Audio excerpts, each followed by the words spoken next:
El abogado Iván Guerrero está listo para tu solicitud de TPS con precios especiales para grupos familiares. No dejes tu solicitud para última hora y llama al abogado Guerrero para que envíes lo antes posible tu activación del TPS. Utiliza el código que ves en pantalla. Te esperamos en nuestras oficinas de Florida, Texas y Carolina del Norte.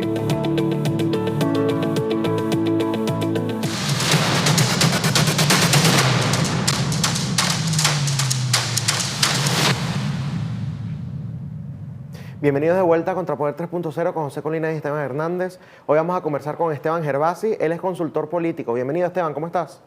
Hola, un fuerte abrazo a ambos y gracias por la invitación.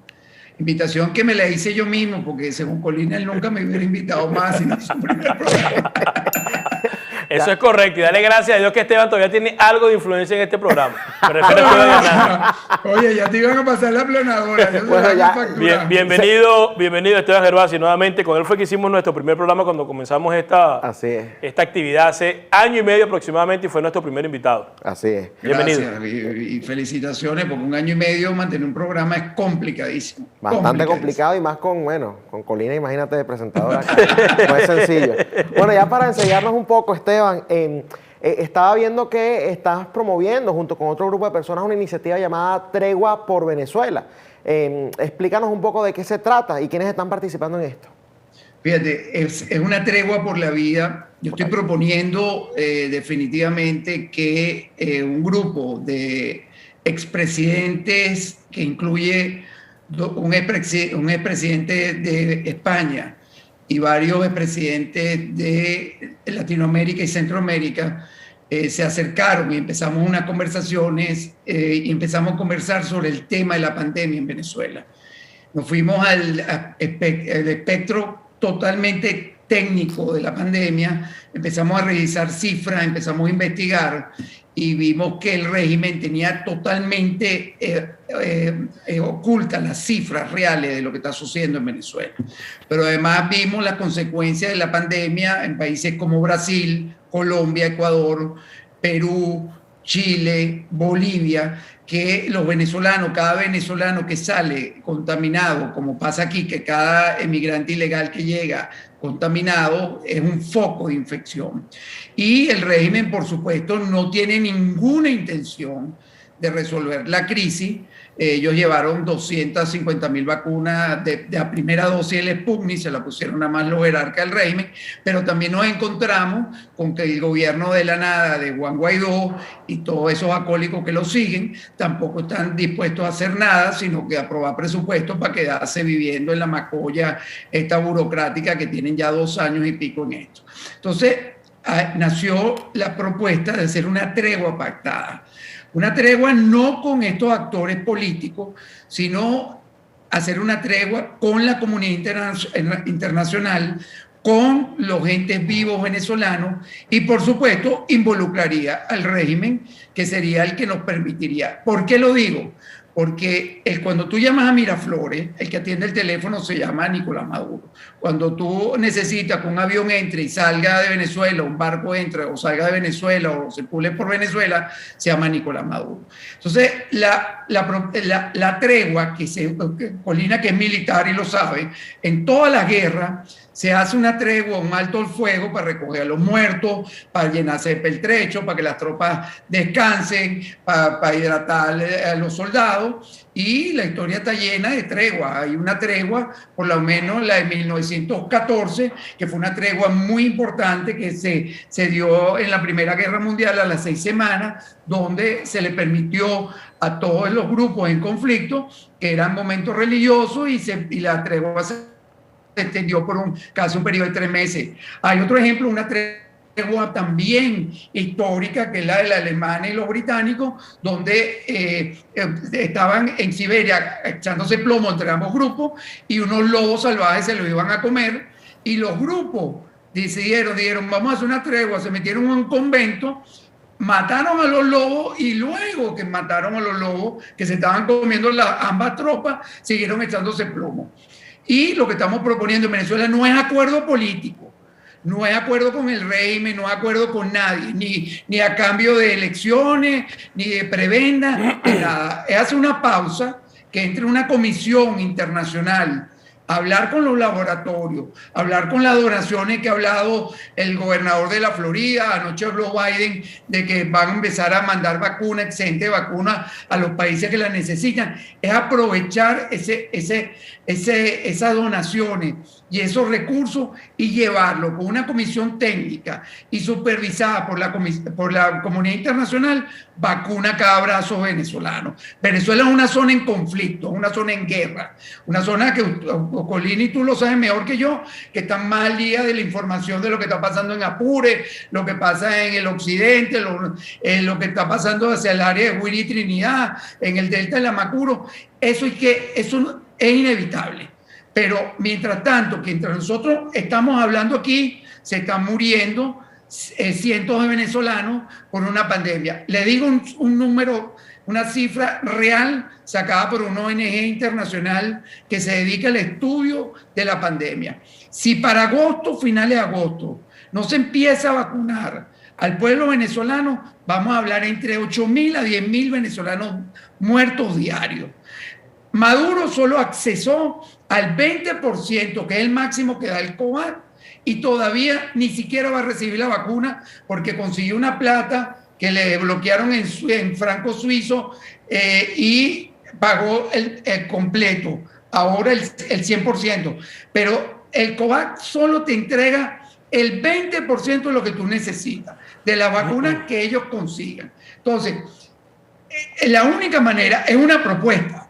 Es una propuesta y, por supuesto, aquí no participan políticos en ninguna clase ni en ninguna tendencia, porque cada vez que un político entra, enreda la situación, complica, hace un negocio, se convierte en un tema como está pasando en Venezuela, que la vacuna la venden en $600 y tú no sabes si te están inyectando agua, agua destilada, agua bendita, pero hay que buscarle una solución a la tragedia y olvidarnos un momento del conflicto político que hay en Venezuela, que por cierto, nadie lo va a resolver. Porque para sacar a Maduro, todo el mundo sabe que la salida es plomo y eso no va a suceder. ¿Y ahora qué te hace pensar a ti, Esteban, que Maduro aceptaría una tregua como esa? Bueno, José Antonio, aquí todos tendríamos que empujar. Por eso que busco la ayuda de ustedes, porque esto sería una operación humanitaria. Esto no es una operación ni militar ni política. Esto es una operación como ha pasado con las hambrunas en África. ¿Pero tú crees que a Maduro le interesa la humanidad de los venezolanos? No le interesa. Pero entonces, los venezolanos te repito la pregunta, ¿qué te hace pensar que Maduro, porque todo lo está muy bien, o sea, la idea es buena, pero obviamente se corrompe cuando está Maduro en el medio? No vamos a hablar de lo político, de las acusaciones internacionales, de que es un dictador, de que es un violador de derechos humanos. Vamos a hablar de la parte de que Maduro no ha mostrado humanidad. Entonces la pregunta mía hacia ti, que eres un tipo inteligente, es ¿qué te hace pensar que esta iniciativa Maduro la va a aceptar? ¿Por qué lo aceptaría? Bueno, yo te voy a dar dos puntos de vista sobre eso. Uno, que la pandemia afecta al 99.9% de los venezolanos, entonces afecta a gente del PSUV, afecta a militares. No le importa. Afecta a su entorno, pero además hay una consecuencia.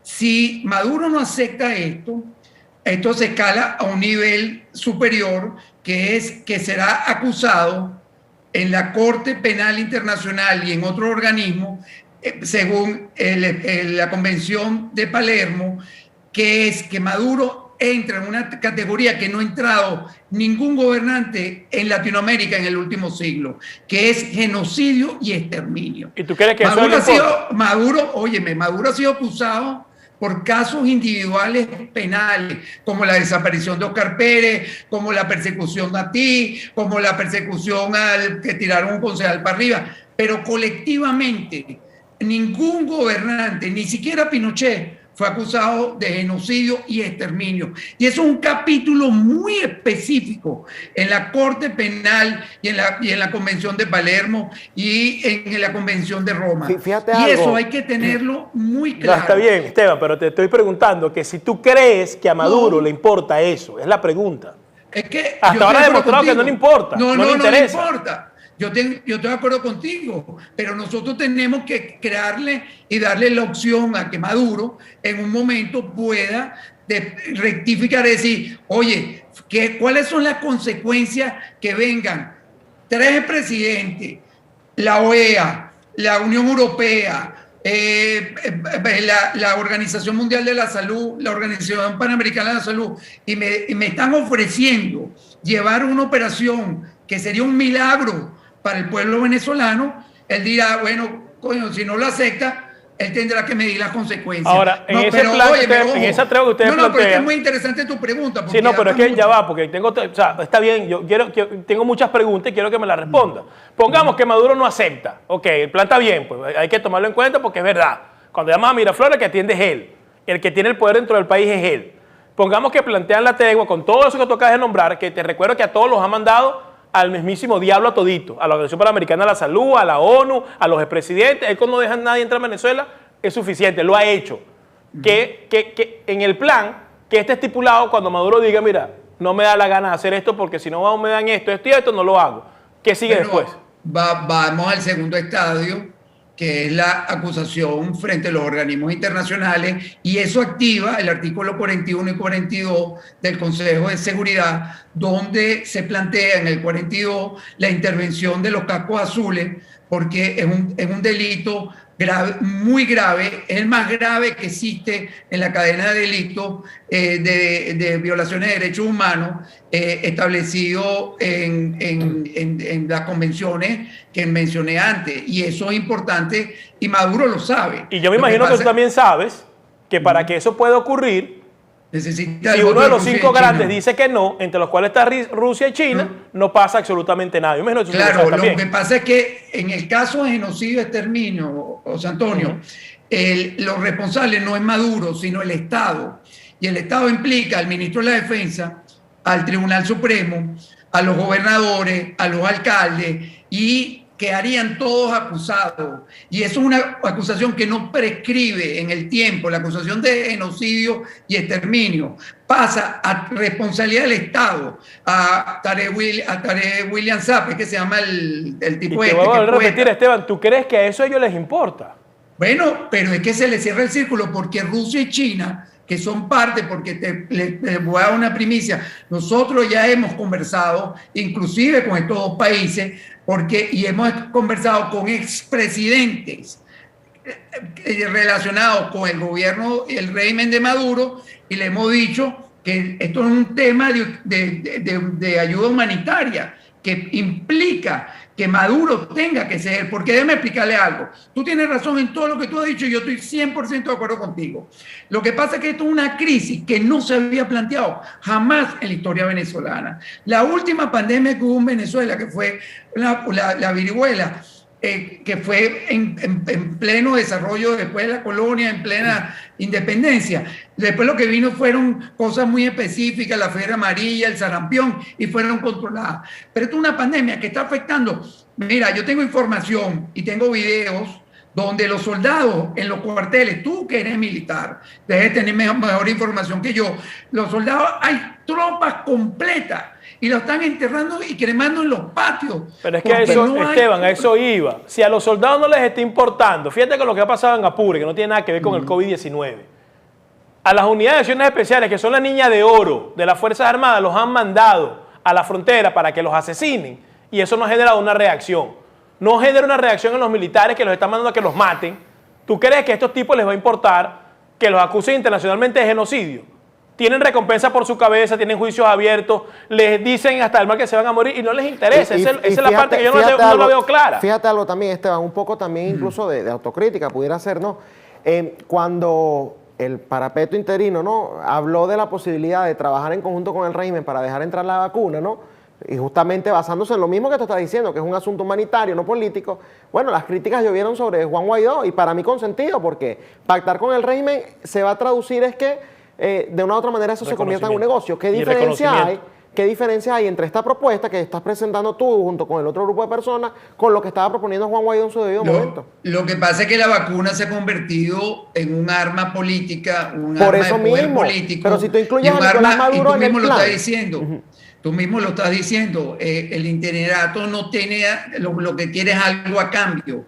Nosotros lo único que queremos a cambio es meterle la vacuna en el brazo a cada venezolano. ¿Y Maduro no, Esteban? No, espérate, es que Maduro, lo que sucede, déjame explicarte, el juego para ambos grupos, tanto el régimen como el interinato, está trancado. Maduro no tiene acceso ni a recursos, ni a los laboratorios, ni a nada. Y los laboratorios solo le venden a los estados.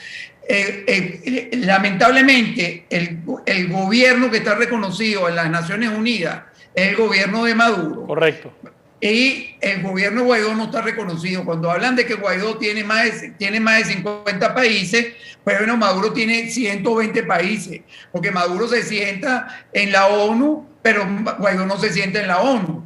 Y Maduro es el que puede, el único. Los estados son los que compran vacunas y son los que pueden llevar la vacuna. Por supuesto, en una operación, en una tregua y una operación de este calibre, entraría la comunidad internacional. Pero fíjate que lo estás diciendo tú mismo. Por eso que nosotros en la propuesta retiramos totalmente a los políticos. Pero fíjate que lo estás diciendo tú mismo. Quienes pueden adquirir esto son los estados. El estado reconocido, ¿cuál es el representante del gobierno específicamente? Nicolás Maduro. ¿Por qué claro, ¿por qué no ha pedido esa ayuda si estuviese interesado? Él lo puede hacer.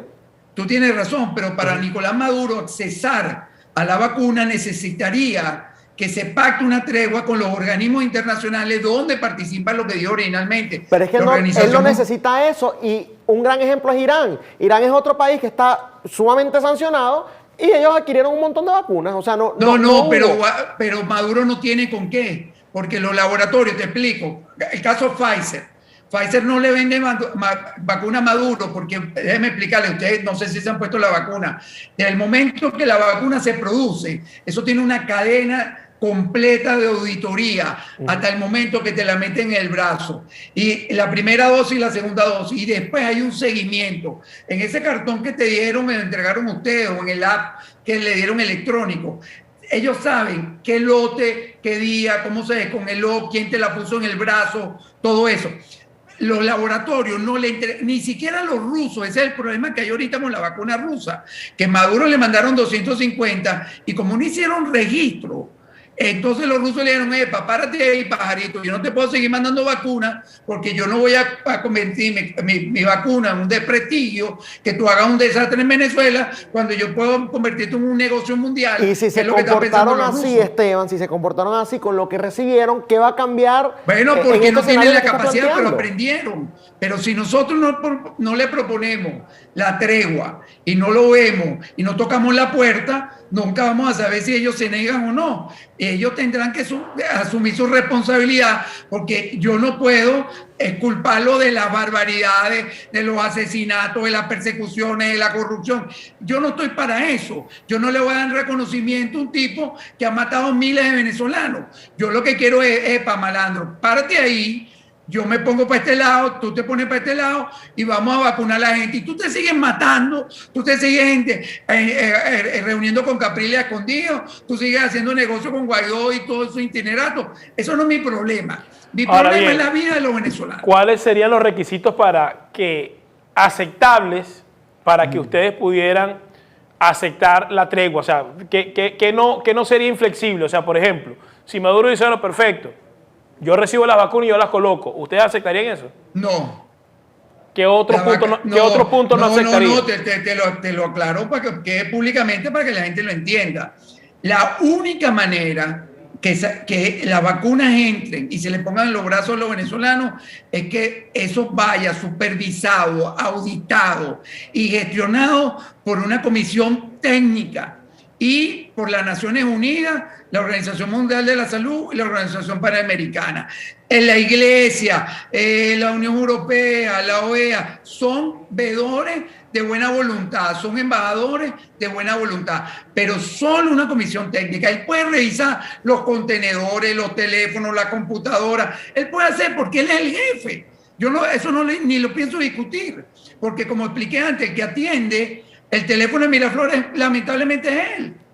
Pero, y Guaidó no tendría nada que ver en esto tampoco, ni ninguno de los líderes políticos, porque ellos son los que han creado esta crisis y no le han dado solución. ¿Sabes cuántos millones de dólares le ha dado Estados Unidos al gobierno interino? Más de 1.300 millones de dólares. ¿Dónde están esos reales? Ahora bien, Esteban, ¿cuánta gente formaría parte de esa comisión para supervisar que en todos los rincones de Venezuela vayan a colocar la vacuna a todos los venezolanos?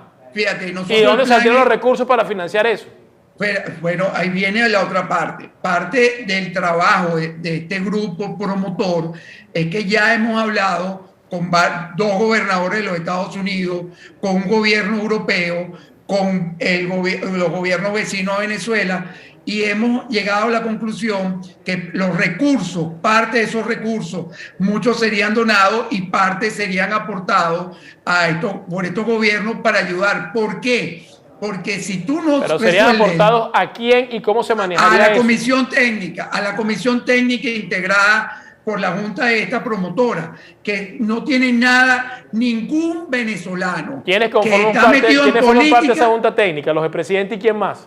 Bueno, están expertos en materia de pandemia, hay expertos en logística, porque esto es una operación, José Antonio, que es muy técnica, que ese es otro problema. Esto no es que, yo le digo una cosa a los dos ahorita, yo te entrego ahorita 16 millones de vacunas en avión, en Maiquetía, y le digo a Maduro, aquí tiene 16 millones.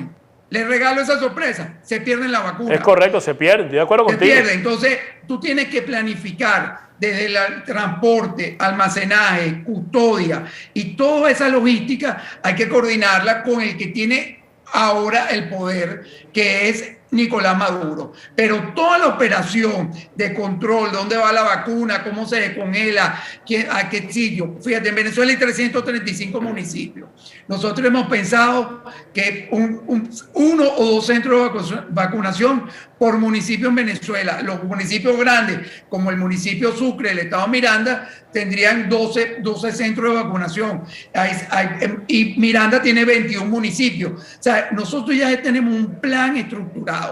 Y esto no implica, porque el mismo ¿cómo se llama? De los círculos bolivarianos, necesita vacuna como que necesita el sindicato de maestros de Miranda o la unión de transportistas. Y ahí eso me da pie para la otra pregunta. Esteban, considerando toda la situación de conflictos, la gente armada, ¿qué garantía hay ya ni siquiera de que, vamos a suponer que Nicolás Maduro acepta esas condiciones que ustedes están dando? Cuando esté dentro del territorio venezolano, ¿qué garantías hay de que eso realmente llega a donde tiene que llegar y que no sea, por ejemplo, robado por los círculos bolivarianos, como estás diciendo, por el COVID, por la FARC? Qué buena pregunta, porque igual que te dije el ejemplo de que yo te doy 16 millones de vacunas y te la pongo en Maiquetía, si unos malandros se llevan una cava con vacunas, no sabrán qué hacer. Porque el problema es que no es una dosis, son dos. Correcto. Y si es una, igual tiene que hacerle seguimiento, porque la vacuna de Johnson & Johnson tiene unos requisitos que no pueden ser inyectados en mujeres entre 24 y 48 años que tienen ciertas condiciones, porque generan unos trombos. Pero además no es una operación solo de vacunas, sino insumos médicos, de guantes, caretas, de equipos para desechar la jeringa, de carpas refrigeradas, esto, alimentación, hidratación para el personal y ya varios, acuérdense, ustedes que viven en Estados Unidos saben que ya aquí estamos empezando a mitigar la curva a una velocidad, va a sobrar personal que con la experiencia y tienen los software, tienen todo el excedente de vacuna y anoche el presidente Biden lo dijo en su elocución. En las próximas semanas y meses vamos a hacer de la vacuna una campaña diplomática para llevar a los países con mayor necesidad. Entonces, yo prefiero que a Venezuela se le donen 16 millones de vacunas, 8 millones que se la están dando a México, Argentina, Colombia, a Brasil, que tienen recursos suficientes.